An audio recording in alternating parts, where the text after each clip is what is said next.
All right, what is up, YouTube? I'm We're going to be looking at two Spiral deck lists from this past week. We're going to be looking at Kamal's list from PPG, and we're going to be looking at Hinko Chow's list from Toronto. Now, the reason I wanted to look at these two lists, if you look at the way that the Forbidden and Limited list has dropped in the TCG, a lot of people have this misconception that the loss of Ancient Fairy Dragon puts the nail in the coffin for this concept.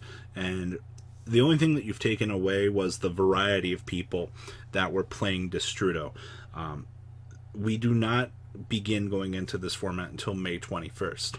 The thing is, there have been Spiral decks topping that do not, and I repeat, do not play the Destrudo engine and other things. So I wanted to take time, go through these decks, discuss the two differences between them, and things like this. And the first thing I'm going to tell you about these lists, they are very reliant on hand traps. Now, Hinko's list is a whole nother beast in terms of hand traps.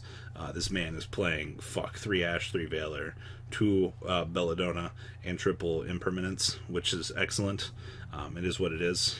I want to count Evenly Match as a hand trap too some days, but it's just that. But I'm going to quickly read through the cards here so we can get into this discussion. So triple Ash Blossom, triple Valor, 2 Belladonna, 1 Drone, 1 Last Resort, 1 Master Plan, 1 Quick Fix, triple Super Agent, triple Tough, 1 Foolish, 2 Foolish Brittle Goods, 1 Monster Reborn, 1 for 1, 1 Pseudospace, 2 Rhoda, or 1 Rhoda, 1 Soul Charge, 2 Big Red, 1 Assault, 1 Resort, triple Terraforming. And then the traps, triple Evenly, triple Impermanence, and 2 Rescue. The extra deck, 1 Firewall, 1 Borrowman, 1 Underclock, 1 Mermaid, 1 Phoenix, 1 Unicorn, 1 Griffin, 1 Goblin, 1 Cerberus, 1 Linkuriboh, 1 Black Rose, 1 Princess Sprite, 1 Electromite, and 2 Double Helix. In the side deck, 1 Turtle, triple Reaper, triple Call by the Grave, 2 Mind Control, triple Twin Twister, and triple Red Reboot. So one of the first things you're going to see, there's no Ibly in this deck. This version does not rely on the combo extension that is Ibly. Now, it is fantastic to go down to give to your opponent now that True Draco's gone. I feel a little bit better about that.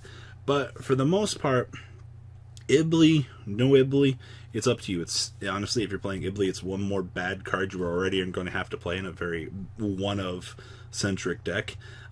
So there's that. Number 2, I've heard a lot of people being like, well, how do Spyrals beat Waking the Dragon producing a Raid Raptor Ultimate Falcon? Well, first off, everybody forget about Drone.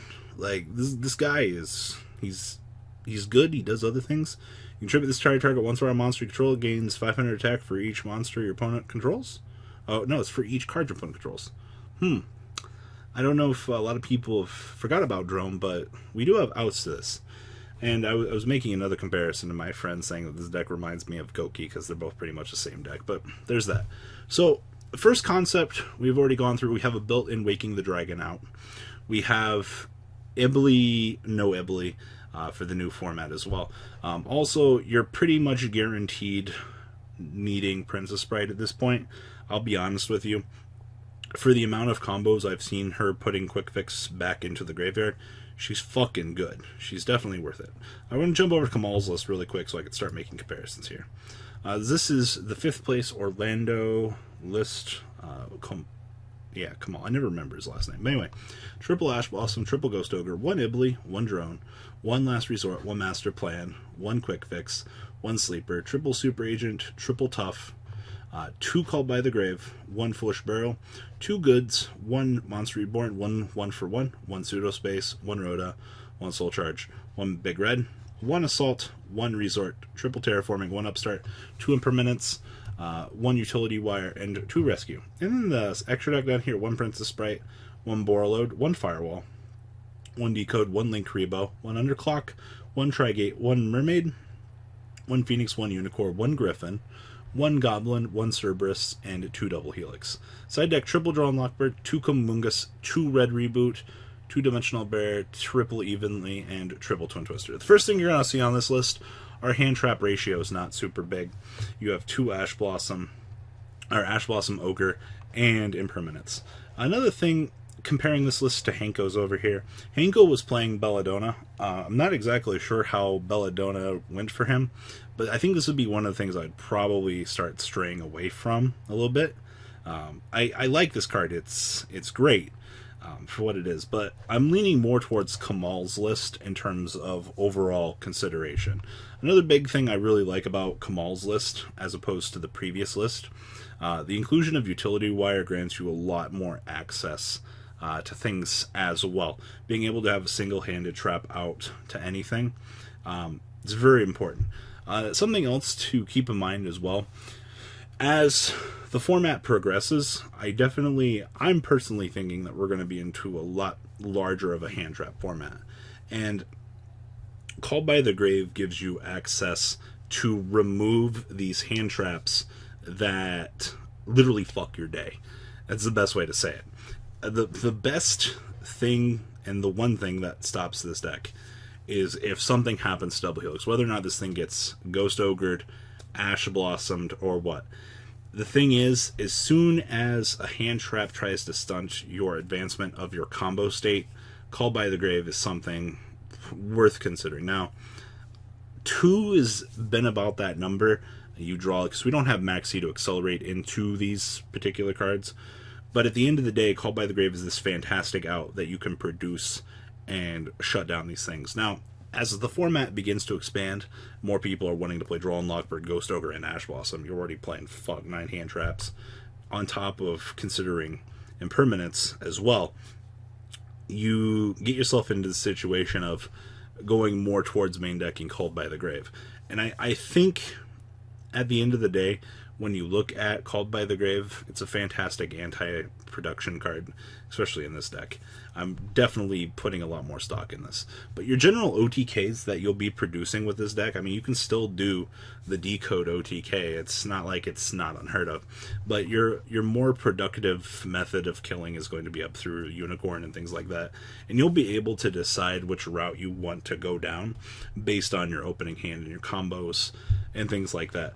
But preventative action cards like Called by the Grave are going to be very crucial just in the advancement of this. Now, both of these are very fragile in what they do.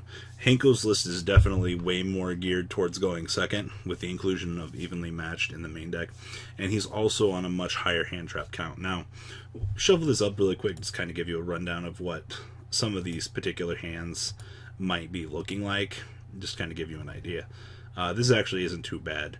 Terraforming for your field spell to start your engine with a drone is not bad. I mean, you have double impermanence depending on what you're going on, but you're probably going to go second with this hand, so double impermanence is absolutely fantastic. Just free outs. And plus Foolish on top of this is fine. This hand pretty much also gets you to where you need to be as well going second, because you could tough Super Agent go. You don't have a preventative action for your opponent, though. If they hand trap you, well, fuck diddly yuck. I think that's my problem with Spiral. I love this deck so much, but this deck is such a glass cannon. It just so happens that our power scaling got much better. You know, we have more engines that we can incorporate in this deck. Sure, like I said, the loss of Destrudo hurt the other half of the Spiral community. Now you're going to have to go down this loop. Instead of having 2 ways to play the deck, you're kind of narrowed down into 1, which is a potential issue at the end of the day. But I think both of these Duelists, at the end of the day, we'll shuffle up Kamal's list here and just kind of give you a rough idea. Alright, cool. I opened 1 for 1. And I got Called by the Grave. Fucking beat me, please. If I go second with this, that's the nuts. Literally. Drone plus Pseudospace, meh. I'm going second. We got there with Foolish Burial. Be able to just combo and go. Once again, that Called by the Grave showing its worth here. This hand, not so spicy. This is the other trade-off. I don't like playing Ibly because it's a Garnet in the main deck.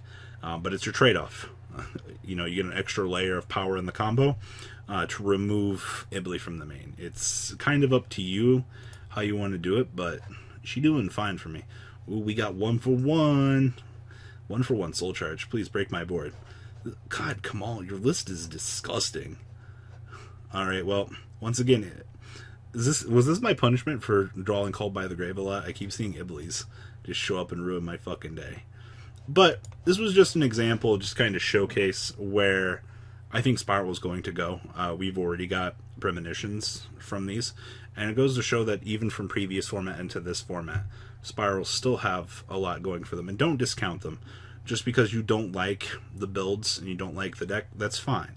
But do continue to count on this deck as a top competitor going forward. And it's going to be a fucking hell of a ride, guys. So tell me, what do you guys think down below in the comments section? Kamal, Hinko, it's really cool seeing these lists, guys. Please, do give me your opinion. Alright, that's all I got, guys.